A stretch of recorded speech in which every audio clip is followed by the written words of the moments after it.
स्वागत है आप सभी का अमीर खुसरो टाइम्स द्वारा प्रसारित एकेटी न्यूज की खबरों में।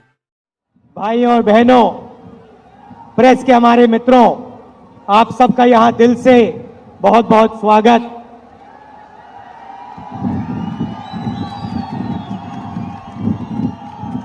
ये आपने हवा देखी?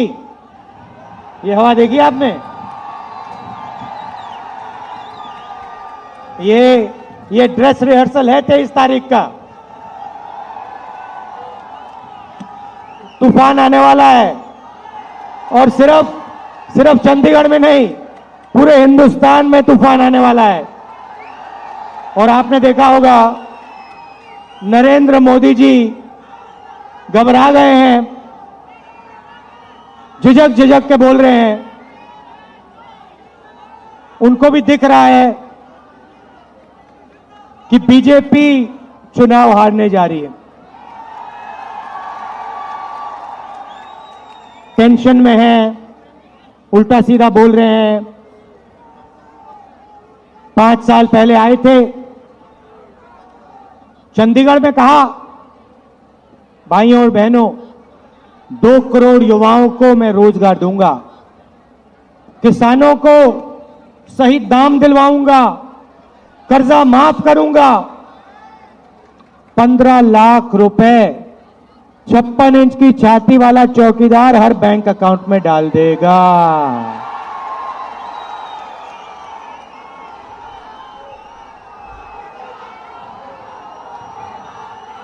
चौकीदार चौकीदार चौकीदार। हाँ, मैं आपको बताऊं, मैं आपको सच बता देता हूं, मैंने चुनाव में बहुत सारी मीटिंग ली है, मगर जितनी जोरों से आप बोल रहे हो, हिंदुस्तान में किसी और ने नहीं बोला। मैं डायरेक्ट बोल देता हूं। देखिए, चंडीगढ़ की जनता, अच्छा 2-3 बार और कर लेते हैं। चौकीदार चौकीदार चौकीदार। अब देखिए, ये जो आपका शहर है, मैं आपको थोड़ा नरेंद्र मोदी जी के बारे में बताना चाहता हूं। ये जो आपका शहर है, ये पूरे हिंदुस्तान में कहा जाता है कि ये प्लानिंग का शहर है। इस शहर को जब बनाया गया, सोचकर, प्लान करके चंडीगढ़ को बनाया गया। और आपने अपना नाम, इस देश का नाम पूरी दुनिया में आपने पहुंचाया है। चंडीगढ़ इंटरनेशनल सेंटर हो सकता है और होगा।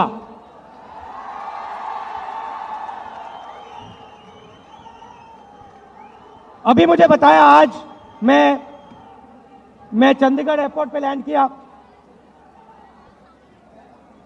और आशा जी ने मुझे बताया कि पंजाब के लोग,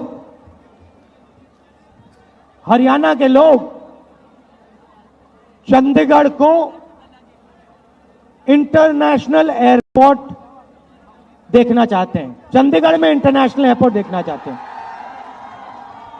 परमिशन मांगी है, पता नहीं कौन से कारण, क्या कारण है, नरेंद्र मोदी जी इस शहर को एक इंटरनेशनल एयरपोर्ट नहीं देना चाहते हैं।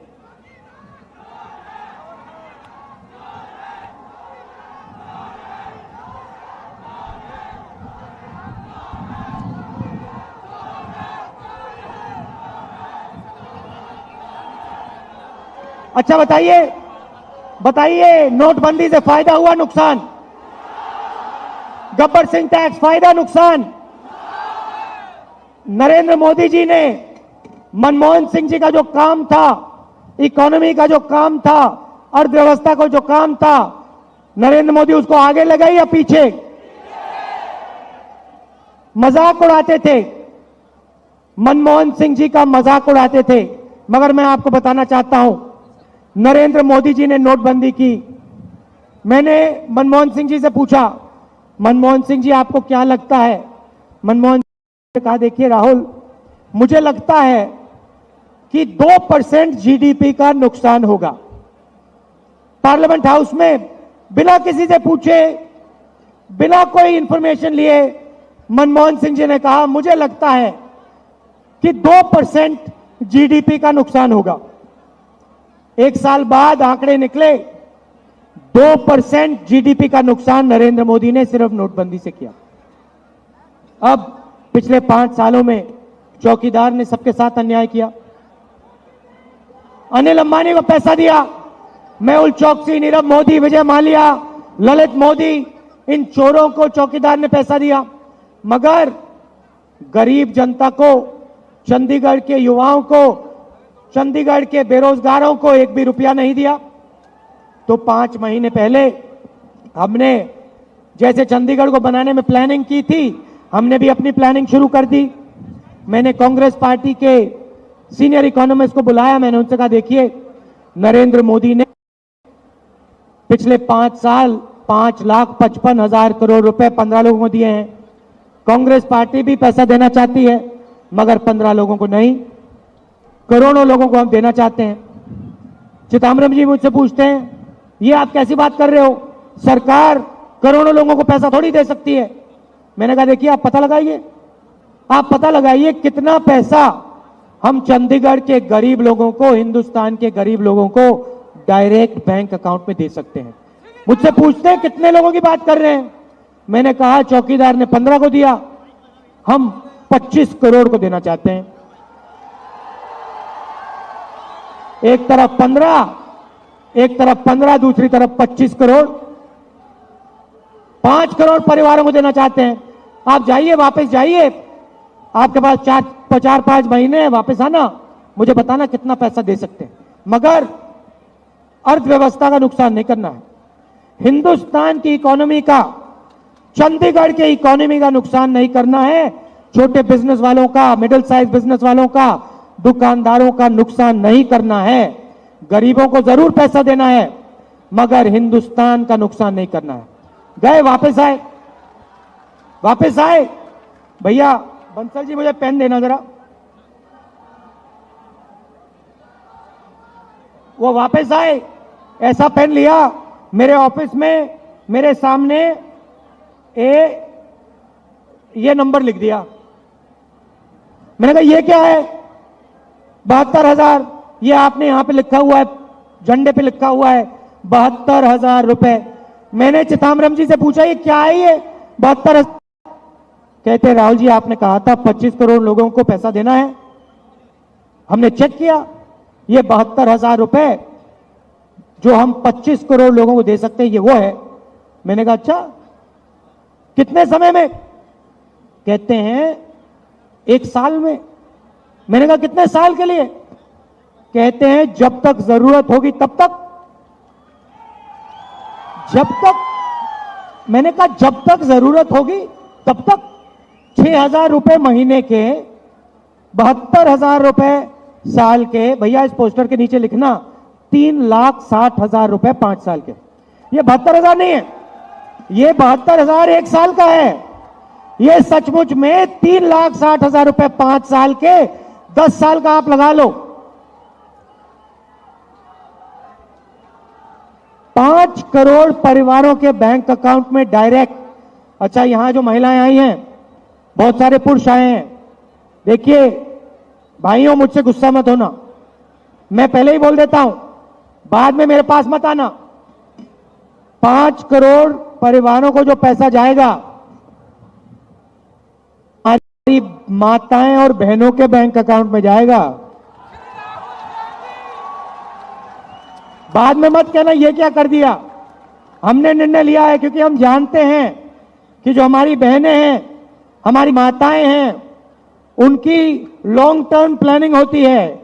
जैसे चंडीगढ़ बनाया गया, प्लानिंग करके बनाया गया, जैसे हमने 72,000 रुपए प्लानिंग करके आपको देने का काम किया, वैसे ही हम चाहते हैं कि हिंदुस्तान की माताएं और बहनें इस 72,000 रुपए के साथ परिवार की फाइनेंशियल प्लानिंग करें। और हम जानते हैं कि प्लानिंग करने में हमारी माताएं बहनें पुरुषों से, भाइयों से आगे हैं। अब देखिए, लाखों करोड़ रुपए चौकीदार जी ने 15 लोगों को दिया। मैंने मीटिंग में चिदम्बरम जी से पूछा कि आपने कहा कि इससे नुकसान नहीं होगा, मुझे बताइए, अगर हमने ये 72,000 रुपए 5 करोड़ बैंक अकाउंट में डाल दिया तो लोगों को नुकसान तो नहीं होगा, मध्यम वर्ग के लोगों को नुकसान तो नहीं होगा, किसानों को नुकसान तो नहीं होगा। टीम कहती है नहीं राहुल जी, नहीं होगा। मैंने कहा कैसे नहीं होगा? इतना पैसा अगर हम लेंगे और गरीबों को देंगे तो अर्थव्यवस्था को नुकसान नहीं होगा। कहते नहीं। मैंने कहा समझाइए। कहते राहुल जी, नरेंद्र मोदी जी ने जब नोटबंदी की, जब गब्बर सिंह टैक्स लागू किया, उन्होंने हिंदुस्तान की इकोनॉमी से, चंडीगढ़ की इकोनॉमी से पूरा का पूरा पैसा निकाल लिया। परचेजिंग कैपेसिटी जो थी लोगों की, परचेजिंग पावर जो थी लोगों की, उन्होंने खत्म कर दी और अनिल अंबानी के जेब में पैसा डाला। जैसे ही नरेंद्र मोदी ने नोटबंदी की, चंडीगढ़ में जो लोग माल खरीदते थे उन्होंने माल खरीदना बंद किया। शर्ट, पैंट, जूता, काले चश्मे, डार्क ग्लासेस, सेल फोन बंद कर दिया। जैसे ही चंडीगढ़ के युवाओं ने, लोगों ने माल खरीदना बंद किया, दुकानदारों ने बेचना बंद किया। जैसे ही दुकानदारों ने बेचना बंद किया, हिंदुस्तान के फैक्ट्री के मालिक, पंजाब, हरियाणा, चंडीगढ़ में जो छोटी छोटी फैक्ट्रियां थी, उनके मालिकों ने युवाओं को बुलाया, कहा इधर आओ। युवाओं ने कहा क्या? कहते चलो जाओ यहां से, तुम्हारी कोई जरूरत नहीं है। नरेंद्र मोदी ने नोटबंदी की, वहां पे कोई खरीद नहीं रहा है, दुकानें बंद पड़ी हैं, रोजगार नहीं दे सकते हम तुम्हें, चलो वापस जाओ। निकाल दिया। लाखों युवाओं को बेरोजगार कर दिया। 45 साल से सबसे ज्यादा बेरोजगारी आज। 27,000 युवा 24 घंटे में रोजगार खोते हैं। अब हमारी टीम ने बताया राहुल जी, जैसे ही न्याय योजना का पैसा चंडीगढ़ के गरीब लोगों के बैंक अकाउंट में गिरेगा, 72,000 रुपए साल का, 3,60,000 रुपए 5 साल के, चंडीगढ़ के लोग माल खरीदना शुरू करेंगे।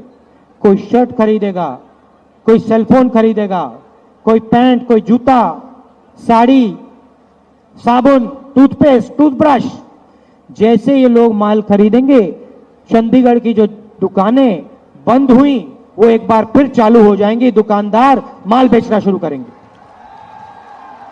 जैसे दुकानदार माल बेचना शुरू करेंगे, फैक्ट्रियां माल बनाना शुरू करेंगी।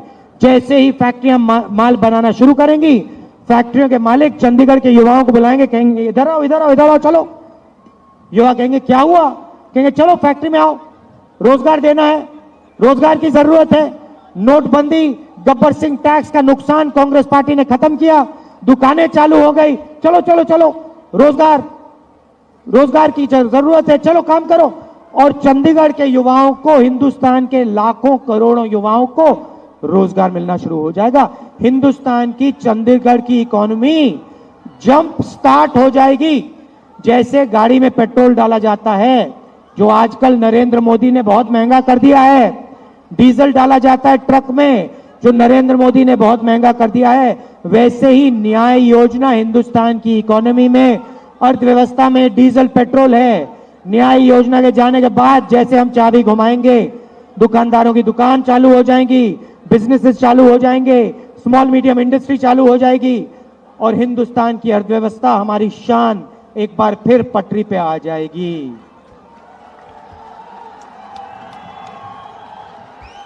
युवाओं से कहना चाहता हूं, देखिए नरेंद्र मोदी ने सबसे ज्यादा चोट आपको मारी। अब मैं आपसे कहना चाहता हूं, और मैं डायरेक्ट बोलता हूं, झूठ नहीं बोलता हूं, हिंदुस्तान को रोजगार की जरूरत है। हिंदुस्तान में बेरोजगारी से बहुत ज्यादा नुकसान हो रहा है। चाइना की सरकार 24 घंटे में 50,000 युवाओं को रोजगार देती है। हिंदुस्तान की सरकार उसी 24 घंटे में 27,000 युवाओं से रोजगार छीनती है। नरेंद्र मोदी ने मेक इन इंडिया कहा, स्टार्टअप इंडिया कहा और बेरोजगारी 45 साल से सबसे ज्यादा करके दिखा दी। अब मैं युवाओं से कहना चाहता हूं और खास तौर से चंडीगढ़ के युवाओं से कहना चाहता हूं, देखिए चाइना से मुकाबला करना है, चाइना से मुकाबला करना है। Made in India, made in Chandigarh, सिर्फ मेड इन इंडिया नहीं, ये इस सेल फोन के पीछे made in Chandigarh, Chandigarh print करना है। कैसे होगा मैं आपको बताऊंगा। 2019 में कांग्रेस पार्टी ने डिसीजन लिया है, चंडीगढ़ के युवा बिजनेस खोलना चाहते हैं, एंटरप्रेन्योर बनना चाहते हैं। स्टार्टअप इंडिया बिल्कुल फेल हुआ। आज अगर आप रोजगार चाहते हो, बिजनेस शुरू करना चाहते हो, आपको सरकारी डिपार्टमेंट में जाना पड़ता है। एक सरकारी डिपार्टमेंट में जाओ, उनसे कहो भैया मैं बिजनेस चालू करना चाहता हूं, कहते हैं नहीं भैया अभी नहीं, पहले परमिशन लो। दूसरे डिपार्टमेंट में जाते हो, दूसरा डिपार्टमेंट कहता है भैया अभी नहीं, परमिशन लो। तीसरे में जाते हो, अभी नहीं, परमिशन लो। चौथे में जाते हो, अभी नहीं, परमिशन लो। 15-16 डिपार्टमेंट में जाना पड़ता है। पता लगता है 6-7 महीने निकल गए, बिजनेस चालू नहीं हुआ, कंपटीशन चाइना से नहीं हुआ, पूरा पैसा चला गया, रिश्वत देनी पड़ी नरेंद्र मोदी के दूसरे चौकीदारों को, बिजनेस चालू नहीं हुआ। अब कांग्रेस पार्टी ने निर्णय लिया, एक मैनिफेस्टो में लाइन लिख दी, चंडीगढ़ का कोई भी युवा, हिंदुस्तान का कोई भी युवा अगर बिजनेस चालू करना चाहता है, अगर चाइना से मुकाबला करना चाहता है, अगर देश को रोजगार देना चाहता है, तो उसे बिजनेस खोलने के लिए किसी सरकारी डिपार्टमेंट से, सरकार से परमिशन लेने की कोई जरूरत नहीं होगी। आप जाइए, जो बिजनेस चालू करना है आप करिए, कोई परमिशन लेने की जरूरत नहीं। 3 साल बाद आप सरकार के पास जाना, कहना मैं चंडीगढ़ का युवा हूं, मैंने बिजनेस चालू किया था, 30-40 युवा मेरे साथ काम करते हैं, मैंने चाइना से मुकाबला किया है, 3 साल पहले मैंने खोला था, अब आप मुझे परमिशन दीजिए। 3 साल बाद परमिशन लेने आ जाना। हम आपकी जो हाथों में हथकड़ी नरेंद्र मोदी ने बांधी है, उसको हम तोड़ना चाहते हैं। बिना परमिशन के चंडीगढ़ का युवा बिजनेस चालू करेगा, लाखों युवाओं को यहां चंडीगढ़ में हम रोजगार दिलवाएंगे। अच्छा, 2-3 और बातें। बंसल जी ने मुझे कहा कि जो यहां आपके घर हैं, उनकी प्रॉपर्टी राइट्स आपको नहीं दी गई हैं, मालिकाना हक आपको नहीं दिया गया है। मैनिफेस्टो में हमने साफ लिख दिया है, कांग्रेस पार्टी घर का अधिकार हिंदुस्तान के हर नागरिक को देगी और हम चंडीगढ़ में आपको आपकी प्रॉपर्टी राइट्स दिलवा देंगे। आखिरी बात युवाओं से, मैं आपको झूठ नहीं बोलूंगा, न्याय योजना से लाखों युवाओं को फायदा होगा, दुकानदारों को, छोटे बिजनेस वालों को फायदा होगा। बिना परमिशन आप बिजनेस खोलोगे, युवाओं को रोजगार मिलेगा। मगर मैंने पता लगाया है, काम किया है, पिछले 5 महीनों में कांग्रेस पार्टी ने काम किया। मैं आपको यहां से कहता हूं, 22 लाख सरकारी नौकरियां खाली पड़ी हुई हैं। नरेंद्र मोदी जी ने ये 22 लाख नौकरियां नहीं दी। मैं आपको स्टेज से गारंटी करके कह रहा हूं, 1 साल के अंदर 22 लाख नौकरियां हम आपके हवाले कर देंगे। 10 लाख युवाओं को पंचायतों में रोजगार दिया जा सकता है। 10 लाख युवाओं को हम पंचायतों में रोजगार दिलवा देंगे। मगर मैं यहां आपसे झूठ नहीं बोलूंगा, मैं 2 करोड़ युवाओं को रोजगार देने की बात 15 लाख की नहीं करूंगा, मैं 3,60,000 की करूंगा। जो सच्चाई है मैं आपको बोलूंगा, 15 लाख नहीं हो सकता, 3,60,000 रुपए 5 साल में हो सकता है, हम करके दिखा देंगे। अब बात करते हैं भ्रष्टाचार की। चौकीदार ने कहा था, अच्छा 2 नारे लगाते हैं, चौकीदार चौकीदार चौकीदार। चौकीदार ने कहा था काले धन के खिलाफ लड़ाई लड़ूंगा। फ्रांस का राष्ट्रपति कहता है चौकीदार पेरिस आया, चौकीदार ने मुझे कहा राफेल हवाई जहाज का कॉन्ट्रैक्ट अनिल अंबानी को देना है, 1600 करोड़ रुपए में हवाई जहाज खरीदना है, हिंदुस्तान में हवाई जहाज नहीं बनना और एचएएल सरकारी कंपनी को कॉन्ट्रैक्ट नहीं देना। फ्रांस का राष्ट्रपति कहता है कि हिंदुस्तान के प्रधानमंत्री ने बताया। चौकीदार जी आप चंडीगढ़ की जनता को बताइए, फ्रांस का राष्ट्रपति आपके बारे में ये क्यों कह रहा है? फ्रांस का राष्ट्रपति हिंदुस्तान के प्रधानमंत्री को चोर क्यों कह रहा है? हिंदुस्तान की एयरफोर्स के अफसरों ने अपने डॉक्यूमेंट्स में क्यों लिखा कि नरेंद्र मोदी पैरेलल नेगोशिएशन कर रहा है? हिंदुस्तान की एयरफोर्स के अफसरों ने अपने डॉक्यूमेंट में क्यों लिखा कि नरेंद्र मोदी ने डायरेक्ट फ्रांस की सरकार से फ्रांस की कंपनी डासॉल्ट से पैरेलल नेगोशिएशन किया? मोदी जी आप ये भी समझा दीजिए, पर्रिकर जी ने हिंदुस्तान की मीडिया को ये क्यों बोला कि जो नया कॉन्ट्रैक्ट साइन किया गया है उसके बारे में उनको कुछ नहीं मालूम, नरेंद्र मोदी को स्वयं मालूम है। चौकीदार जी आखिरी बात, भ्रष्टाचार की बात करते हैं, आइए मेरे साथ डिबेट करिए, मुझे कहीं भी बुला लीजिए, रेसकोर्स रोड बुला लीजिए, पार्लियामेंट हाउस में बुला लीजिए, चंडीगढ़ में बुला लीजिए, जहां बुलाना बुला लीजिए। 15 मिनट आप बोलना, 15 मिनट मैं बोलूंगा, भ्रष्टाचार पे डिस्कशन हो जाए। मैं देश की जनता को गारंटी देता हूं, डिबेट के बाद नरेंद्र मोदी अपना चेहरा इस देश को एकेटी न्यूज की खबरों को देखने के लिए धन्यवाद। नई खबर लेके आपके साथ फिर हाजिर होंगे।